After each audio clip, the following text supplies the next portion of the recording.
السلام علیکم، you are watching Decipher with Abdul Basit, میں ہوں منتہا حسن۔ ناظرین، آج کے ڈیسائفر میں ہم بات کریں گے امبیسڈر سرجیو گور کے دورہ مقبوضہ جموں و کشمیر پر، وزیراعظم طارق رحمان کا بھارت جانے سے انکار، اور ساتھ ساتھ ایران جنگ کی بدلتی صورتحال پر۔ تو باسط صاحب، سب سے پہلے آج ہم ایران پر ہی بات کر لیتے ہیں۔ بڑی نیو ڈائمینشنز کھل چکی ہیں اس وار کی، اس تمام سے کیا ایران اب مرعوب ہونے والا ہے؟ بسم اللہ الرحمن الرحیم۔ منتہا بہت شکریہ ناظرین، آپ سب کو السلام علیکم۔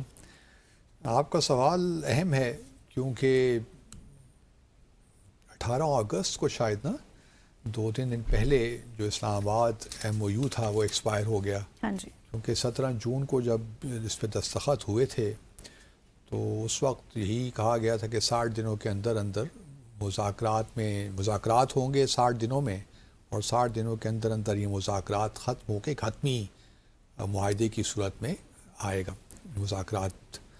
لیکن وہ ہوا نہیں، مذاکرات شروع بھی ہوئے لیکن پھر بیچ میں رکاوٹیں پیدا ہو گئیں، پھر ایران پہ حملے شروع ہو گئے، ایران نے بھی جوابی کارروائیاں کیں، اسٹریٹ آف ہارموز پہ کوئی معاہدہ نہیں ہو پایا، پھر عمان اور ایران کے درمیان بھی کچھ مذاکرات کا سلسلہ شروع ہو گیا اسٹریٹ آف ہارموز کے لے کر۔ پھر پریزیڈنٹ ٹرمپ نے عمان کو بھی دھمکیاں دینا شروع کر دی کہ جی آپ نے کچھ ایسا معاہدہ کیا تو پھر اللہ خیر کرے گا، آپ ہی بھی ہم بمباری شروع کر دیں گے۔ تو اب اس سے ایک بات بڑی واضح ہوتی ہے، 28 فروری سے لے کر آج کیا دن ہے، 21 اگست۔ ایک بات تو بڑی واضح ہو گئی کہ جو ملٹری اہداف تھے امریکہ کے یا پولیٹیکل اہداف بھی تھے پریزیڈنٹ ٹرمپ کے، وہ تو پورے نہیں ہو پائے۔ صحیح، رجیم چینج نہیں ہو پائی، ایران ابھی تک بدستور کھڑا ہے، جوابی کارروائیاں بھی چھوٹی موٹی کر ہی رہا ہے، پریشان بھی کیا ہوا ہے، خاص طور پہ اسٹیٹ آف ہارموز کو لے کر جو ایران کی پالیسی ہے اس میں ہم دیکھ رہے ہیں کہ ایک بالکل آپ کہہ سکتی ہیں کہ ایک سخت پوزیشن لے رکھی ہے ایران نے، اور اس میں کوئی فلیکسیبلٹی ہمیں نظر نہیں آتی۔ لیکن دوسری جانب پریزیڈنٹ جو ٹرمپ نے بلاکیڈ کیا ہوا ہے ایران کی جتنی بھی شپمنٹس ہیں، وہ بھی ایک مطلب غیر ضروری چیز ہے جو کہ اس معاملے کو فردر مشکل سے مشکل بنا رہی ہے۔ اب اس تمام الجھنوں میں اور اس کشیدگی میں لگتا تو کچھ ہی ہے کہ امریکہ کو اس بات کا احساس ہو گیا ہے کہ بھئی ملیٹریلی تو ہم جیت نہیں سکتے ایران کو، اور جو پولیٹیکل اہداف بھی ہم نے اپنے لیے مقرر کیے تھے وہ بھی پورے ہونے کو نہیں لگتا کہ وہ ہو رہے ہیں، کیونکہ جو رجیم ہے ایران میں وہ بدستور فی الحال امیچی کے اندر سے اختلافات ہوں گے، وہ ہوتے ہیں، ایون امن کی حالت میں بھی اختلافات تو ہوتے ہیں، ممکن ہے اس جنگی صورتحال میں اختلافات ہوں، لیکن یوں نہیں لگ رہا کہ جو اسلامی انقلابی حکومت ہے اس کو کوئی خطرہ ہے۔ اور گو کہ ابھی تک امام مجتبیٰ خامنۂ منظر عام پہ نہیں آئے، لیکن پھر بھی مطلب ریولوشن از انٹیکٹ۔ صحیح۔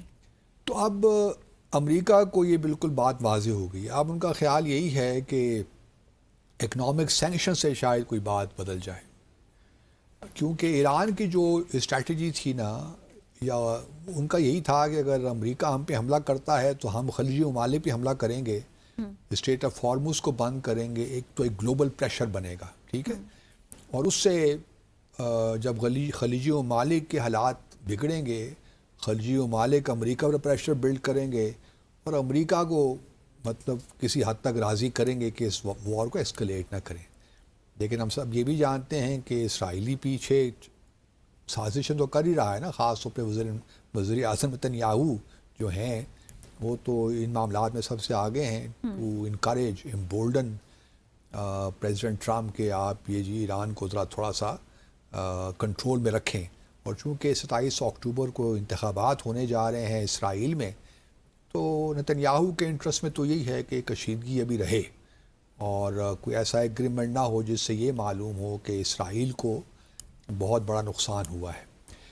اچھا، اب یہ فیصلہ انہوں نے کر لیا ہے، اب تھوڑی سی اسٹریٹجی تبدیل ہے امریکہ کی، بڑا صاف نظر آتا ہے کہ rather than focusing on military یا فورس، اب ان کا لگتا یہی ہے کہ وہ اب یہی دیکھتے ہیں کہ اکنامیکلی اسکویز کیا جائے، اسٹرینگولیٹ کیا جائے ایران کو اکنامیکلی، کیونکہ حالات تو پہلے بھی آپس کی بات ہے، جہاں تک معاشی حالات ہیں وہ تو اتنے اچھے نہیں ہیں. خاص طور پہ اگر آپ دیکھیے ایرانی جو ریال ہے، جس کی جو قیمت ہے وہ کہاں پہ ہے، انفلیشن کہاں جا رہا ہے.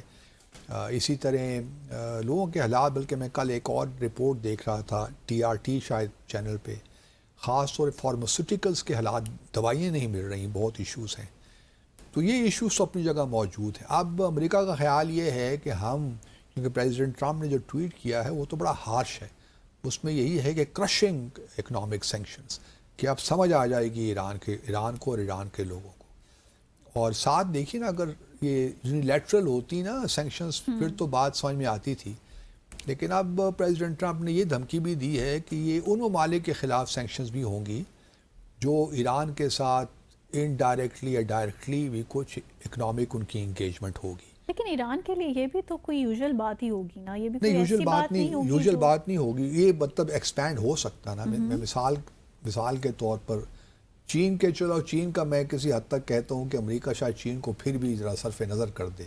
چین اور ایران کے درمیان کوئی تجارت بھی ہو رہی ہے، جس روٹ سے بھی ہو رہی ہے وہ. لیکن کچھ اور ممالک ہیں، مثال کے طور پر کیسپین سی میں اگر آپ دیکھ لیجئے، یا آذربائیجان کے ساتھ اگر ایران تجارت، خیر آذربائیجان کے ساتھ تو نہیں اتنی تجارت اس کی، لیکن اور ممالک کے ساتھ اگر تجارت، ترکیے کے ساتھ فار دیٹ میٹر اگر ہے، تو ترکیے بھی افیکٹ ہوگا. ترکیے کے بھی خلاف سینکشنز لگ سکتے ہیں، پاکستان کے خلاف بھی لگ سکتی ہیں. What about Russia? ہمارے رشیا کے خلاف بھی رشیا کے خلاف تو پہلے ہی ایک بل پاس ہو چکا ہے میرے خیال میں، شاید سینٹ سے رہ گیا ہے، سینٹ نے بھی کر دیا ہوگا، وہ لنڈزی گراہم بل، جس کے تحت 100% مزید سینکشنز لگیں گی، یا ٹیرف بڑھ جائے گا، ٹیرفز. تو پہلے تو یہ اب اکنامکلی جو ہے ایران کو اسکویز کرنے کا معاملہ ہے، کہ کسی طریقے سے ایران کو اکنامکلی مزید اسے پریشر بلڈ کیا جائے. اسی لیے آپ نے دیکھا ہوگا کہ پچھلے 3 دن پہلے کوئی 2 بیلسٹک میزائل جو تھے UAE نے کلیم کیے کہ جی یہ ایران نے داغے ہیں. ایران نے اس کو فالس فلیگ آپریشن کہا. تو اس کے نتیجے میں UAE نے تجارت جو تھی وہ ایران کے ساتھ بند کر دی. معطل کر دی. اب ایران کے ساتھ، UAE کے ساتھ ایران کی تجارت بڑی اہم تھی، یہ یاد رہے، کیونکہ تقریباً UAE پچھلے سال تک بھی بلکہ $24 بلین کی جو ہے نا چیزیں وہ ایکسپورٹ کرتا تھا ایران کو. اور اس میں بہت سی چیزیں تھیں، مشینری تھی، even mobile phone, almost every thing. Right. اور ایران کی ایکسپورٹس جو تھیں وہ تقریباً $400 سے $600 بلین کے قریب تھیں. اس میں زیادہ تر فروٹ وغیرہ اور ڈرائی فروٹ اور اس قسم کی چیزیں. تو اب وہ بھی UAE نے بھی بند کر دیا ہے وہ ٹریڈ بھی. اور یہ بھی یاد رہے کہ UAE پہ کافی حملے ہوئے، اور UAE کے اسرائیل کے ساتھ بڑے گہرے تعلقات ہیں. تو میں یہ بتانا چاہتا ہوں کہ اب ایران کے لیے مشکلات تو پیدا ہو رہی ہیں، کیونکہ ایک بہت سی سینکشنز کے باوجود بھی ایران سروائیو کرتا رہا because of these trade relations. UAE کے ساتھ ہوئے، یا عمان کے ساتھ ہوئے، چین کے ساتھ ہوئے، کچھ پاکستان کے ساتھ ہوئے. لیکن اب وہ بھی مشکل ہو گیا ہے کسی نہ کسی حد تک. UAE نے تو دیکھیے بالکل طے بتا دیا نا، اعلانیہ کہہ دیا. پاکستان کا ہمارا انفارمل ٹریڈ زیادہ ہے، اب وہ بھی کس حد تک امریکہ کی نظروں سے بچ سکتا ہے، نہیں بچ سکتا. اس طرح بھارت کا بھی ٹریڈ کہیں نہ کہیں چل رہا ہے، وہ اس کی نظروں سے وہ بچ سکتا ہے، نہیں بچ سکتا. تو ایران کے لیے اب فیصلے کرنے کا میرے خیال میں کہیں نہ کہیں وقت ہے. ہم نے لاسٹ ٹائم بھی یہی کہا تھا کہ کسی معاملے میں اوور ریچ نہیں کرنا چاہیے. ہم ایران کی پوزیشن سمجھتے ہیں، کیونکہ یہاں جنگ ایران نے شروع نہیں کی. پہلی بات تو بالکل واضح ہے، ایران تو نیوکلیر جہاں تک اس کا ویپنز کا پروگرام ہے اس میں بڑا کوآپریٹ بھی کر رہا تھا، سب کچھ کر رہا تھا، اور لگ یہی رہا تھا کہ اب ایک اور ایگریمنٹ ہو سکتا ہے. اس سے پہلے کہ وہ ایگریمنٹ ہوتا، ایران نے، امریکہ اور اسرائیل نے ایران پر حملہ کر دیا 28 فروری کو. تو اس میں ایران کا کوئی قصور نہیں ہے. لیکن اب ایران کو تھوڑا سا لانگ ٹرم بھی سوچنا ہے کہ کیا اب یہ جو اس وقت معاملات ہیں، ایک کلڈی سیک ایک آ گیا ہے، اس طرح کہتے ہیں بند گلی میں داخل ہو گئے ہیں، اب اس سے باہر نکلنا بڑا ضروری ہوتا ہے. اپنے لوگوں کے لیے، مستقبل کے لیے. کیا ٹھیک ہے اسٹریٹجی ہو سکتی ہے؟ مشکلات تو ایران واقعی کو بہت دیکھیں، بڑھ گئی ایران ہیں. کو پہلے اسٹیٹ آف ہارموز میں تھوڑی سی فلیکسیبلٹی دکھا لینی چاہیے. وہاں اس کو فیس سیور بھی مل سکتا ہے، کیونکہ ایک کنونشن ہے نا، انٹرنیشنل لا ہے، convention of the law of the sea ہے. بالکل. تو اس کے مطابق اگر وہ اپنی پالیسیز کو وضع کرے گا تو اس کو مطلب کوئی ہیومیلیشن نہیں ہوگی، کوئی امبیرسمنٹ بھی نہیں ہوگی. اب اس میں ایک اور سوال یہ بھی پیدا ہوتا ہے، کیا چین اور روس جیسے ممالک وہ ایران کو پسپا ہونے دیں گے؟ یہ ایک اہم سوال میرے ذہن میں آتا ہے، کیونکہ جہاں تک ایران اور امریکہ کا تعلق ہے اور چین اور روس کا تعلق ہے، وہ تو یہ دیکھنا پسند کریں گے کہ امریکہ کو اور پسپائی ہو اور ہیومیلیشن ہو ایران کے حوالے سے، کیونکہ ایران کے ساتھ ان کے تعلقات تو ہیں نا، ان دونوں ممالک کے ساتھ. اور جو ایک سپرمیسی ہے، جو ایک امریکہ کا امیج ہے، خیر وہ تو پہلے ہی خراب ہو گیا ہے کہ ایسی کوئی بات نہیں ہے کہ ایران امریکہ جو کچھ کہے گا بس وہی حرف آخر ہے. اب وہ ٹھیک ہے، ویسٹرن ہیمسفیئر میں وینیزویلا ڈفرینٹ بال گیم تھی، ایران از ناٹ وینیزویلا یا کیوبا فار دیٹ میٹر. حالانکہ کیوبا میں بھی اس کے باوجود کہ بہت شدید سینکشنز لگی ہوئی ہیں، وہاں پہ لوگوں کو تو اب بہت مشکلات کا سامنا کرنا پڑ رہا ہے، لیکن وہاں بھی مکمل طور پہ کامیابی نہیں ہو رہی. بالکل لوگ مشکلات کا سامنا کر رہے ہیں. ایران میں تو معاملات بالکل ذرا ڈفرینٹ ہیں. ایران میں تو اب نا قومی حمیت کا معاملہ ہے، قومی غیرت کا معاملہ ہے، اس لیے لوگ یہ مشکلات شاید اور بھی برداشت کر لیں. یو نیور نو، مطلب اکنامکلی ٹھیک ہے، وہ پہلے ہی بہت مشکل میں ہیں، لیکن قومی غیرت کا تقاضا تو پھر یہ ہے کہ وہ مزید مشکلات کا بھی سامنا کریں، اور شاید وہ کر بھی لیں. اور جو امریکہ چاہتا ہے کہ ان پہ پریشر بلڈ کرے، شاید وہ نہ ہو سکے ابھی بھی. تو یہ کب تک معاملہ چلتا رہے گا؟ اور دیکھو چین کے لیے اور بہت سے راستے تو ہیں. چین تو چاہے گا کہ، اور روس کی بھی شاید کسی حد تک یہ کوشش ہو کہ اگر یہ ٹینشن رہتی ہے تو کوئی فرق نہیں پڑتا. چین نے دیکھیے، چین کا معاملہ کیا ہے، چین کو ایران سے تیل ہی چاہیے نا، لیکن وہ اس پہ اتنا فلی ڈیپینڈنٹ نہیں ہے کہ ایران سے اگر تیل نہیں آئے گا تو چین کی اکانومی بیٹھ جائے گی.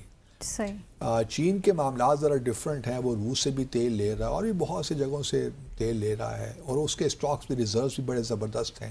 صحیح. اور امریکہ چین کے خلاف اگر اقدامات کرے گا تو پھر وہی چین کا بھی جواب تو ان کو پتہ ہے، وہ جو ریئر ارتھس ہیں یا جو کرٹیکل منرلز ہیں ان پہ پابندی لگ جائے گی. ہاں جی. اور امریکہ کے لیے مزید مشکلات پیدا ہو جائیں گی اکنامکلی.